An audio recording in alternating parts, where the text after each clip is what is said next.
तीसरा अध्याय 33वां श्लोक। सदृशं चेष्टते स्वस्याः प्रकृते ज्ञानवानपि प्रकृतिं यान्ति भूतानि निग्रह किं करिष्यति।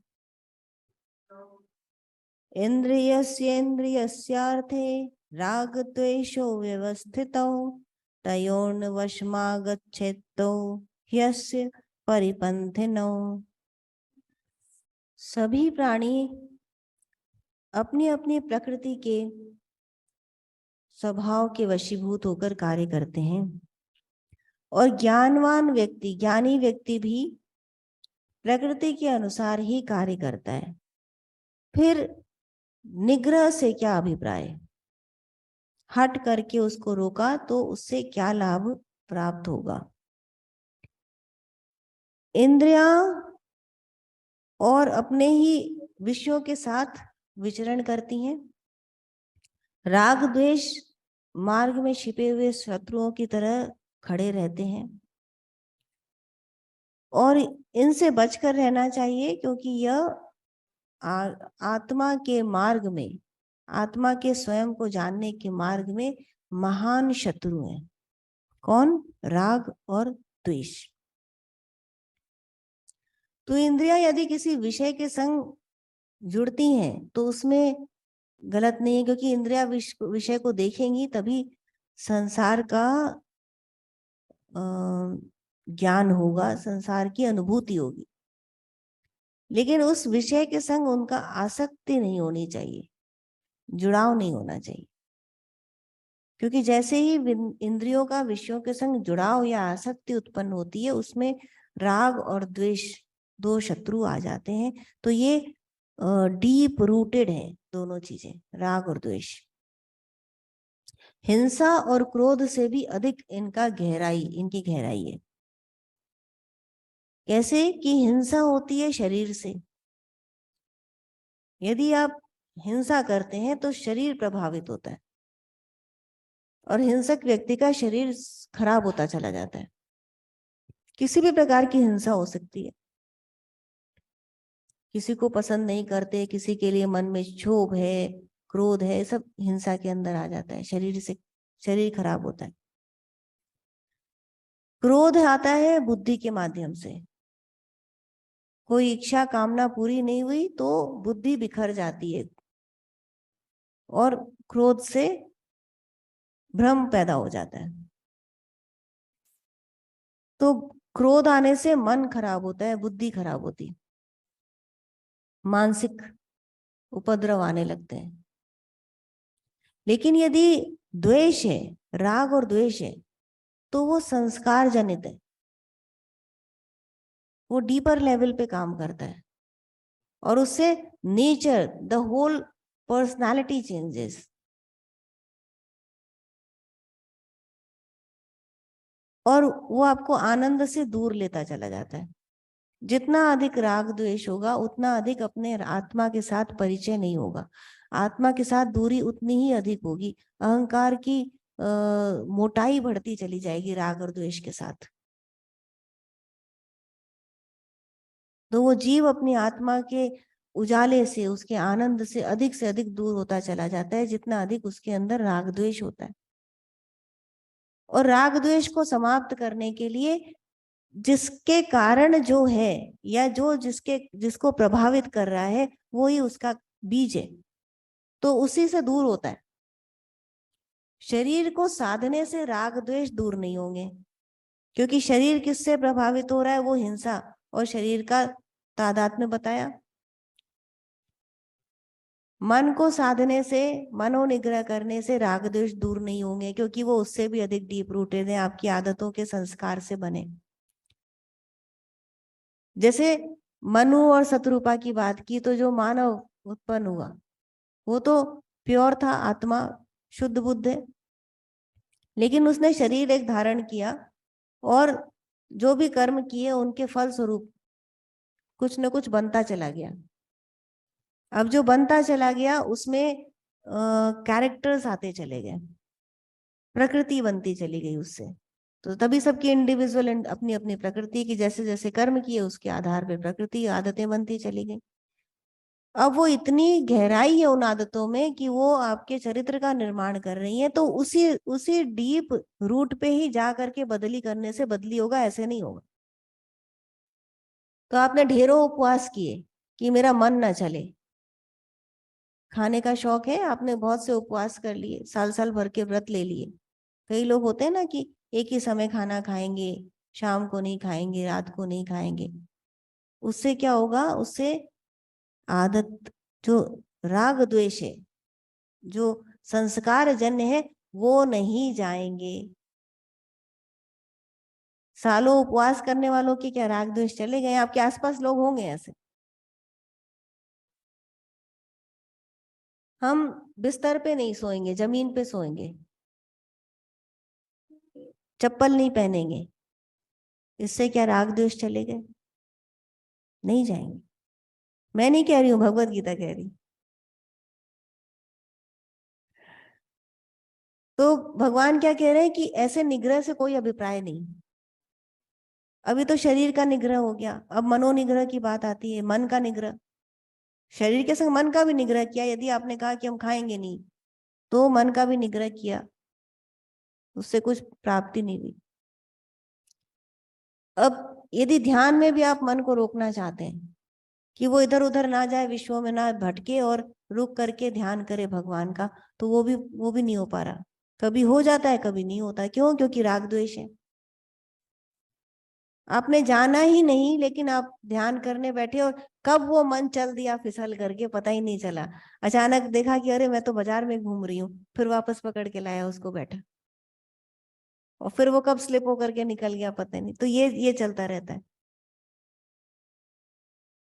तो भगवान क्या कह रहे हैं कि सभी प्राणी प्रकृति को प्राप्त होते हैं, अपनी अपनी प्रकृति के अनुसार काम करते हैं। ज्ञानी भी अपनी प्रकृति के अनुसार काम करता है। तो निग्रह से क्या अभिप्राय है? कि तुम अपनी प्रकृति के अनुसार कार्य कर रहे हो। तो करना क्या है फिर, यदि निग्रह नहीं हो पा रहा? प्रश्न ये होना चाहिए कि करना क्या है। तो पहले तो समझिए कि हो क्या रहा है। तुम्हारे अंदर ही विजातीय और सजातीय दो प्रवृत्तियां हैं। भगवत गीता का 16वां अध्याय हमको यही बताता है। पूरा अध्याय सजातीय और देवी आसुरी संपदा पर टिका हुआ है। ये अर्जुन पूछता है भगवान से कि ऐसा क्या हो जाता है कि बलात् ऐसा लगता है कि मैं जो नहीं चाहता वो कर रहा हूं, जो करना चाहते हैं वो नहीं कर पा रहे, जो नहीं करना चाहता है वो हो जाता है। ऐसा क्यों? तो भगवान बताते हैं कि देवी और आसुरी संपदाएं हैं तुम्हारे अंदर दो। तो तुम्हें उन संपदाओं को विकसित करना होगा अपने अंदर। विजातीय और सजातीय ताकतें, या विद्या और अविद्या माया जिसको कहा, एक ही बात है। तो पहले यही युद्ध है जो महाभारत का युद्ध है, ये इन्हीं दो शक्तियों के बीच का युद्ध है। इस बात को बहुत हल्का मत समझिए, ये बहुत भीषण युद्ध होता है। उसी को क्षत्रिय कहा है भगवान ने। क्षत्रिय कोई जाति से क्षत्रिय नहीं, जन्म से कोई क्षत्रिय नहीं होता। क्षत्रिय तब होता है जो वो सजातीय और विजातीय प्रवृत्तियों के अंदर के युद्ध को देखने लगता है। तो जब आप मनोनिग्रह करते हैं तो क्या होता है कि ये प्रवृत्तियां बढ़ जाती, अपने अपने भीषण रूप में सामने आने लगती। तो चाह तो आप रहे कि विषयों में मन ना जाए, चंचल ना हो और यहाँ बैठ जाए, लेकिन विजातीय प्रवृत्तियां खड़ी हो गई सामने, काम क्रोध लोभ राग द्वेष, और इतनी तेजी से आएंगे कि आपको और खींचेंगे। ये युद्ध है। अब यहाँ पर युद्ध आरंभ होता है। तो युद्ध के द्वारा करना किस तरह है कि सजातीय प्रवृत्तियों को बढ़ाओ, दान को बढ़ाओ, दान देने की प्रवृत्ति को बढ़ाओ, संतोष को बढ़ाओ, अपने अंदर स्थिरता को बढ़ाओ, चंचलता वैमनस्यता तो कम करते जाना है, प्रेम को बढ़ाना है, सत्य को बढ़ाना है, अहिंसा को बढ़ाना है, ब्रह्मचर्य को बढ़ाना है। इनको बढ़ाते जाइए, विरोधी ताकतों को कम करते जाइए, धीरे धीरे धीरे धीरे धीरे। ये पहले करना है, अन्यथा मनोनिग्रह नहीं हो पाएगा। तो जैसे जैसे हम सजातीय ताकतों को बढ़ाते हैं, विजातीय ताकतें क्षीण होती चली जाती हैं। अंत में जब क्या होता है कि विजातीय ताकतें पूरी तरह नष्ट हो गई, केवल सजातीय बची, तो अब उसकी आवश्यकता नहीं। अब ये एक और हाई लेवल, इस जो लेवल पे हम बात करें उससे अपर लेवल का तथ्य ये है कि अब उसकी भी आवश्यकता नहीं। आपने सत्य, अहिंसा, प्रेम, ब्रह्मचर्य इसको बढ़ाया, अब अंत में भगवान कह रहे हैं इसकी भी आवश्यकता नहीं। ये आत्मा के स्वरूप में जब स्वयं को देखेगा तो वो उसी में विलय हो जाएगा और रह जाएगा क्या? केवल शुद्ध बुद्ध आत्मा, जो सभी प्रकार के गुणों से रहित है। सतगुण भी, भगवान ने बताया ना, सतगुण भी बंधन कारण, तो वो उससे भी परे निकल जाता है। कैसे? आपको एक छोटा सा एग्जांपल देती हूँ। इस बात को पे अधिक ध्यान मत दीजिएगा क्योंकि उसमें सोचेंगे तो इसमें भी उलझ जाएंगे, इसलिए, लेकिन केवल एक बता के छोड़ देती हूँ। कहते हैं कि सत्य बोलो, सत्य बोलो, सत्य बोलो, ठीक है? तो सत्य क्या है? कि ये मेरा पुत्र है, ये सत्य है, ठीक है ना? यदि आपने कहा कि ये, अपने बेटे के इंगित करके यदि आपने कहा कि ये पुत्र मेरा नहीं है तो ये झूठ है। तो आपने कहा कि ये पुत्र मेरा है तो ये सत्य है। पर जब विजातीय शक्तियां क्षीण हो गई, जब केवल सजातीय शक्तियां रह गई, जब केवल और केवल सत्य, अहिंसा, प्रेम पर प्रतिष्ठा रह गई, उसी पर श्रद्धा रह गई, केवल और केवल भगवत गुण रह गए, केवल और केवल सतगुण रह गया, तब लगेगा कि ये पुत्र भी मेरा कहाँ, ये भी झूठ है कि ये पुत्र मेरा है, उसका है। क्या आपने बनाया? आपके पास क्या था जो आपने निर्माण किया? जब अहंकार नहीं रहेगा तो ये भाव भी नहीं रहेगा कि ये पुत्र मेरा है, तो वो जो पहले सत्य था वो अब सत्य भी नहीं रहा। तो अंतिम सत्य क्या है? कि केवल आत्मा ही सत्य है, कि उसके अतिरिक्त तो और कुछ है ही नहीं, कि जिसका कभी अभाव न था और जिसका होने का भाव भी नहीं है, केवल वही सत्य है। और वो क्या है? केवल आत्मा। तो वो अंतिम सत्य है। तो इस तरह जो ये युद्ध आरंभ होता है सजातीय और विजातीय प्रवृत्तियों का, तो अभी क्या करना है? अभी के लेवल पे ये करना है, अभी की स्थिति पे ये करना है कि सजातीय शक्तियों को बढ़ाइए जिससे विजातीय शक्तियां क्षीण हो। ये काम, ये कर्म के अंदर दायरे में आता है और ये करना पड़ेगा, तभी आप मनोनिग्रह कर पाएंगे। अन्यथा मनोनिग्रह करने से अभिप्राय नहीं है, क्योंकि मन तो चल देगा विषयों की तरफ, और राग द्वेष आपको खींच के कब ले जाएंगे आपको मालूम ही नहीं पड़ेगा। वो अपहरण कर लेंगे। वो इस तरह के शत्रु हैं कि उठा के, जैसे लुटेरे उठा के चोर करके ले जाते हैं, आपकी जो संपदा है, जो देवी संपदा है, उसको चुरा के ले जाएंगे और आपको पता भी नहीं चलेगा कि आप कब कंगाल हो गए। और कठोर नियमों का पालन करने से कुछ होगा नहीं। शरीर के माध्यम से या मन के माध्यम से यदि आपने अपने लिए कठोर नियम बनाए तो उससे कुछ हासिल नहीं होगा। अखंडानंद जी बहुत ही मजेदार एग्जाम्पल देते हैं इस बात के लिए। उन्होंने बताया कि एक बार एक राजा ने आदेश निकाल दिया कि सबको संध्या वंदन करना आवश्यक है। पूरे राज्य में सबको संध्या वंदन करना आवश्यक है, जो नहीं करेगा उसे कोड़े पड़ेंगे। अब वो एक बार घोड़े पे निकले बाहर, तो एक पंडित था। अब शाम के समय उसे शंका समाधान करने के लिए जाना पड़ा, लोटा लेके हाथ में गए। उधर से राजा की सवारी निकल रही, अब क्या करें? देखा राजा देख लेंगे कि ये संध्या वंदन की जगह ये तो अपनी शंका समाधान कर रहे हैं, तो उसी लोटे से अपने ऊपर जल डालने लग गए। राजा ने देख लिया, राजा ने कहा ये क्या कर रहे हैं पंडित जी, ये तो पवित्र पवित्र सब एक बराबर कर दिया आपने। तो उन्होंने कहा, पंडित ने कहा कि ये कानूनी संध्या है। तो राजा ने कहा कानूनी संध्या क्या होती है? तो पंडित ने कहा कि आपने कहा कोड़े पड़ेंगे, आपने कानून बताया, तो ये कानूनी संध्या है। जो सात्विक मानसिक संध्या है, दैवी संध्या है, वो तो बाद में होगी, या कानूनी संध्या पहले पूरी हो जाए। तो कहने का अभिप्राय ये कि यदि कानून जारी कर दिया जाए किसी चीज के लिए तो उससे कोई सिद्धि नहीं होगी, उससे कोई सिद्धि नहीं होगी। जो लोग बहुत व्रत उपवास नियम ध्यान से चलते हैं, उनके लिए ये कहा हुआ है भगवत गीता में कि उस नियम के पालन से कुछ हासिल नहीं होगा। राग द्वेष नहीं जाएंगे उससे, और अहंकार बढ़ जाएगा और हठ धर्मिता बढ़ जाएगी। तो end of the day you will reach nowhere. तो करना क्या है? राग द्वेष हटाना है। जिसके अंदर राग द्वेष नहीं होगा, जिसके अंदर आध्यात्मिकता का विकास होगा, वो तो और साधारण बनता चला जाएगा और पानी होता चला जाएगा वो।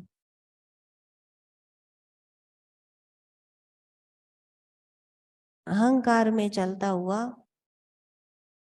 व्यक्ति योगी नहीं होता। योगी और संत वो होता है जो नीचे देख के चले। उसको मतलब ही नहीं है संसार में क्या हो रहा है क्या नहीं हो रहा, वो उनको उसको देखता हुआ नहीं चलता।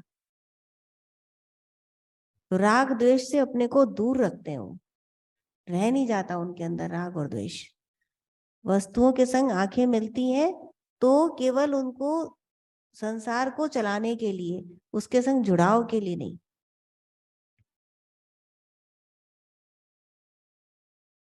भगवान कह रहे हैं कि इसी पर काम करो, राग द्वेष को हटाने का प्रयास करो।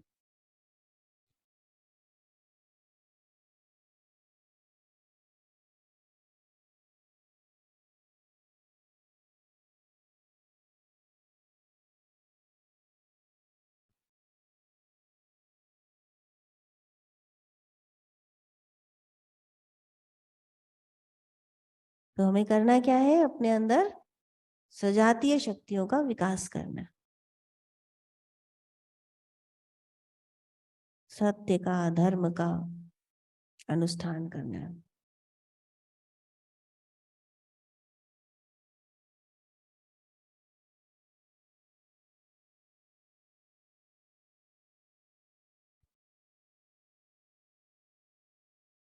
एक बहुत ही सुंदर मिला था मुझे, इसी इसी संदर्भ में है, आपको सुन बताती हूँ।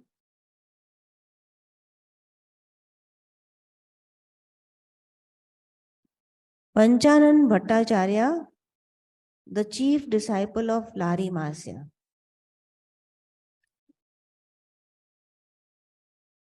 योगीराज के चीफ डिसाइपल थे, प्रमुख शिष्यों में से एक थे पंचानन भट्टाचार्य। उन्होंने 2 शादियां की थी। पहली पत्नी से उनको पुत्र नहीं हुआ था, हालांकि वो पूरी तरह से योग में प्रतिष्ठित थे, पर वैदिक रीति और गृहस्थ के धर्म को निभाने के लिए उन्होंने दूसरी शादी करी और उससे एक पुत्र हुआ जिसका नाम उन्होंने बोधिसत्व रखा। पहली पत्नी को भी उन्होंने क्रिया की दीक्षा दी थी और दूसरी पत्नी को भी, लेकिन जो दूसरी पत्नी थी वो बहुत ही साध्वी निकली और वो क्रिया में काफी आगे बढ़ी। सुरधनी नाम था उनकी पत्नी का। तो पंचानन भट्टाचार्य ने अपनी पत्नी को, योगीराज के ही नक्शे कदम पे चले, वो हाउस होल्डर रहे पंचानन भट्टाचार्य, और उसी में उन्होंने ब्रह्म ज्ञान प्राप्त किया। तो उन्होंने अपनी पत्नी को, जो सुरधनी थी, उसको काफी टीचिंग्स दी, सिखाया उसको। अब ये डायलॉग को उन्होंने पोएम में कन्वर्ट किया था, लेकिन वो क्योंकि बंगाली में है तो उसका इंग्लिश ट्रांसलेशन मैं बताती हूँ आपको। पंचानन भट्टाचार्य ने अपनी वाइफ को जो एडवाइस दी वो भी बहुत इंपॉर्टेंट है। उन्होंने कहा कि wherever you are, practice kriya every day 3 times, morning, noon after bathing and evening. एक और जो रिमार्केबल फैक्ट है कि बहुत अर्ली मॉर्निंग वो लोग नहाते नहीं थे। ध्यान was more important than bathing. तो ध्यान क्या था? वो तो आत्मा का स्नान है, तो वो ज्यादा इंपॉर्टेंट है शरीर के स्नान से। तो सबसे पहले वही नहाना बाद में होता रहता था। तो do not think anything during kriya practice. आप क्रिया नहीं कर रहे तो ध्यान तो कर रहे हैं, आत्मक्रिया कर रहे हैं, तो आत्मक्रिया की प्रैक्टिस के समय और कुछ मत सोचिए, और बाकी के समय भी और कुछ मत सोचिए। Do not practice and do not think anything during Kriya practice. Practice always and do not think anything at other times also. अब ये तरीके हैं राग द्वेष को दूर रखने के, कि ध्यान के समय तो बैठे तो आपने ध्यान का प्रयास किया, कुछ 2-4 पाठ और जो इकट्ठे हैं वो भी किया आपने, और बाकी के समय जो इंद्रियां हैं वो दौड़ती रही विषयों में, तो नहीं। वो जितनी बार विषयों के पास गई, जितनी बार कनेक्शन हुआ, उतनी हर एक बार ये होगा ही होगा। This is science. राग और द्वेष क्या है? आकर्षण और विकर्षण, पॉजिटिव और नेगेटिव, ये निकलेंगे ही निकलेंगे, ये करंट्स आएंगे ही आएंगे। जितनी बार जुड़ा होगा, जितनी बार आसक्ति होगी, उतनी बार पॉजिटिव और नेगेटिव करंट्स निकलेंगे ही, इधर दिस और दिस। ऐसा हो ही नहीं सकता कि दो में से एक ना हो। हम इंडिफरेंट नहीं होते कभी भी। गुलाब का फूल कैसा लग रहा है? अच्छा लग रहा है, सुंदर लग रहा है ना? वो बिखरे हुए तार कैसे लग रहे हैं? खराब लग रहे हैं? It happens. जैसे ही आपका कनेक्शन होता है, जैसे ही उसके संग आसक्ति होती है, और आसक्ति कैसे नहीं होती? निरा भाव से देखा उसको, अब न सुख न दुख, न अच्छा न बुरा। पर वो भाव वो कैसे पैदा होगा कि हमने देखा भी और हमारा जुड़ाव नहीं हुआ? ये कैसे पैदा होगा? ये तब पैदा होगा जब आंखें अंतर्निहित है, जब मन अंतर्निहित है, इनवर्ट दृष्टि। इनवर्ट दृष्टि कैसे होगी? जब आप राग द्वेष को बाहर खत्म करेंगे तभी तो अंदर होगी। तो स्टेप्स दिए हुए हैं पूरे। तो do not think anything during kriya practice, practice always and do not think anything at other times also. अब इसके आगे जो है वो थोड़ा सा डिफिकल्ट है, समझ नहीं आएगा, तो हम पोएम को देख लेते हैं। पोएम बड़ी अच्छी है, इसका ट्रांसलेशन जो सुरधनी है, सेकेंड वाइफ पंचानन भट्टाचार्य की, वो उनको कुछ पूछती है। धनी, धनी नाम से, Dhani, Surdhani the second wife of Panchanan Bhattacharya said, oh lord, please give me advice, please give me advice, please tell me, oh tell me, I would like to hear in detail, while paying attention with all of my heart, I would like to hear in detail। ये बहुत कुछ वैसा है जैसे आपने कभी सुना हो तो शिव और शक्ति का संवाद। तो पार्वती पूछती हैं भगवान शंकर से, और शंकर भगवान बताते हैं, पूरा तंत्र शास्त्र उसी के ऊपर बेस्ड है, शिव पार्वती के संवाद पर। ये कुछ काफी कुछ क्लोज है उसी के ये। The nature of the mind confounds me. Kindly explain to me its nature in detail. Nature of mind पूछ रही हैं। Hearing these words of Dhani, Bhola, another name of Lord Shiva, like Panchanan. Panchanan Bhattacharya नाम था ना, पंचानन भी शिव जी का ही नाम है। तो he started playing, खेल शुरू कर दिया उन्होंने। He said, ओ धनी, hear ध्वनि। धनी नाम था ना, वो कह रहे हियर ध्वनि। ध्वनि इज नाद, नाद ब्रह्म, ओंकार ध्वनि is the reverberation of the sound om, and the delusion, dualism disappear. If you hear Nad Brahm, if you hear the Dhwani, your dualism will disappear. द्वैत होगा तो राग द्वेष होंगे। If I am here, if I am me and that wire is wire, if there are two, then there will be rag or dvesh. One thing will be there for certain. If we are one, then I am not differentiating between me and these wires. So there will be no rag, no dvesh. So when will this happen? This will happen when you hear that cosmic sound, that नाद ध्वनि. तो वो कह रहे हैं धनी, listen to the ध्वनि. That is the reverberation of the sound Om, and the dualism will disappear. Surdhani, you are like prana. Bhola is mad about you. I will tell you, Dhani, in the form of hints, the essence of tattva. मैं तुम्हें hint दे करके तत्वों का सार बताता हूं ध्वनि धनी, तुम ध्यान से सुनो. There is no friend like prana. Know it to be the root essence. Prana is the beginning and the end. Prana is Anant. At the restless state of prana, the mind is produced. Mind becomes tranquil. When the prana becomes tranquil, then it shines as Atma. See these steps. क्या होता है कि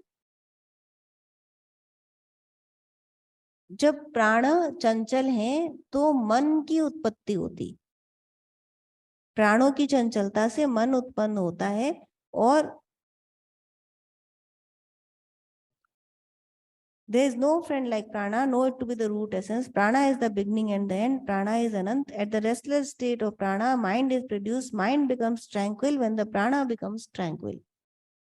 तो जब मन, तो प्राण चंचल हुए तो मन की उत्पत्ति हुई. और जब मन कब शांत होगा? जब प्राण शांत होंगे तो मन भी शांत होगा. और जब मन शांत हो जाएगा तब तुम्हें आत्मा का स्वरूप दिखाई देगा. झील की तरह स्वच्छ सुंदर आत्मा अपने पूरे चेतन स्वरूप में तुम्हें दिखाई देगी. So it goes on like this.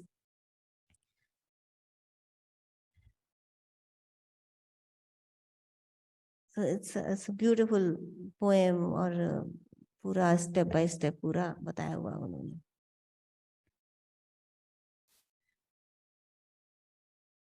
So the essence is, जितना कुछ आज बात हुई उसका एसेंस ये है कि जो बच्चों को मॉरल साइंस सिखाते हैं उस पर अमल करिए. कठिन नहीं समझ आता, सरल की बात करिए. सत्य बोलो, अहिंसा करो, जीवों में प्रेम भाव रखो, अच्छे कर्म करो. That is the base of अध्यात्म. उसके बिना अध्यात्म जागृत नहीं होता.